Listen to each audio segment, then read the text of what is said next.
So, Gabriel Amwa was a skinny little Form 4 kid at St. Augustine's College. His shirts were at least 2 sizes too big, and he always seemed drowned by his desk. He didn't talk much, and most people just let him be. Now, there was a Form 5 student called Stinash, and he was a bit of a bully. At age 16, he was already 6 feet tall with a chest like a barrel and biceps like watermelons. I mean, he took great pleasure in raiding the Form 4 classes for pens and notebooks and math sets, etc. Nobody ever argued with Stinash. You just handed over whatever he asked for and prayed he wouldn't punch you in the face on general principle. One morning, while our teacher was absent, Stinash came into Gabriel's class and decided that he wanted a new desk. Gabriel had a rather neat-looking one, so the burly senior walked up to him and told him to get up. Gabriel chose to ignore him, which annoyed Stinash immensely. He heaved and pulled at Gabriel's collar, but to everyone's surprise, nothing happened. Little Gabriel was clinging to his desk with all his might, refusing to be removed from his seat. Stinash wasn't done, though. He grabbed a fistful of Gabriel's collar with one hand and his belt with the other, flexed his enormous thigh muscles, and pulled at little Gabriel with all his might. The desk came off the ground, but Gabriel still wouldn't let go of it. This just irritated Stinash even more, so he cocked his hand back and slapped Gabriel across the mouth. That was a mistake. The scrawny little Form 4 kid leapt out of his seat and rained a flurry of blows on his giant opponent's face and neck. Stinash staggered back, regained his balance, and started to throw some heavy blows of his own at poor little Gabriel. Now, each blow floored the scrawny kid, but he would never stay down. He would just bounce back up and land 3 or 4 sharp stingers in a row on Stinash's ribs or any other part of his body he could reach. Now, as a tradition, Augusco students never interrupt a fight. They just form a ring and let the two combatants slug it out until there's a winner. This time, the fight went on for 45 minutes. Stinash, strong as he was, had never battled an opponent like Gabriel Amwa.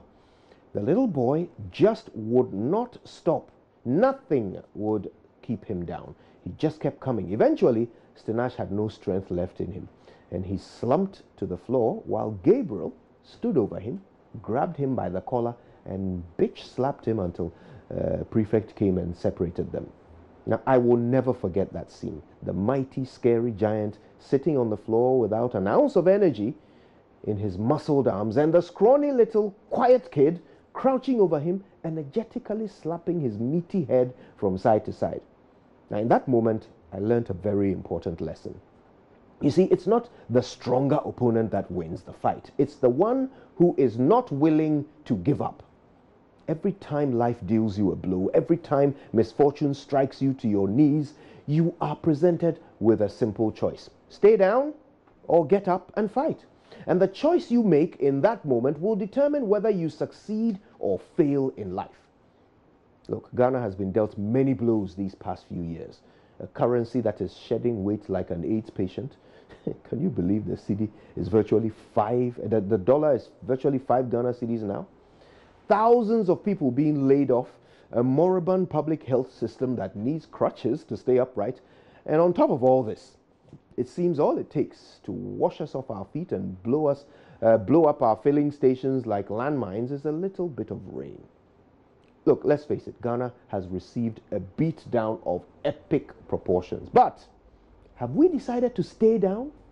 Have we thrown up our hands in defeat and decided there's nothing we can do? Is this the best we can do?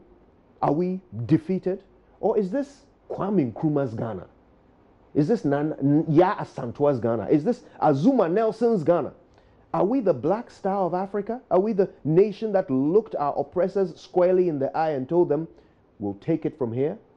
Are we the nation that took blow after blow after blow and just kept coming? Why are we stuck on one knee? What are we waiting for? Are we going to let these challenges sweep our feet away from under us? Or are we going to get up and throw a few blows of our own? It's a new day. Once more, we have a choice. We can either stay down and drown, or we can stand up and fight back. I know what I'm going to do. What about you? My name is Kojo Yankson, and we all get knocked down, but the difference between me and those who won't make it is that I will never stop getting up. Good morning, Ghana.